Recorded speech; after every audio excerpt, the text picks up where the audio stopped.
Një deputet tjetër, zoti Adnan Azizi, deputeti i Vlenit, u shpreh se shqipja në kuvend zbatohet 100%, por si duket duke dashur të lavdërohet bëri një autogol kështu të pastër. Autogol sepse këtu për shembull në mënyrë sportive është autogol i pastër.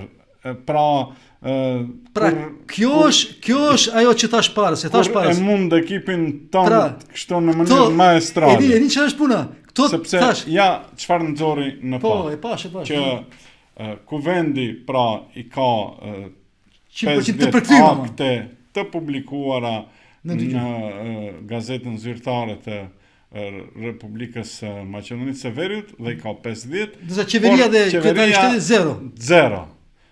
Kryetari i Republikës së Maqedonisë së Veriut, në rastin konkret presidentja Gordana Siljanovska Davkova, fatkeqësisht zero, edhe pse duhet të thonë... Bile ministri i ekonomisë, i cili është shqiptar, 25% nuk i paska përkthy.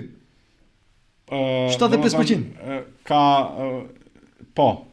Ministri shqiptar, zoti Durmishi, vetëm 75% janë përkthyr.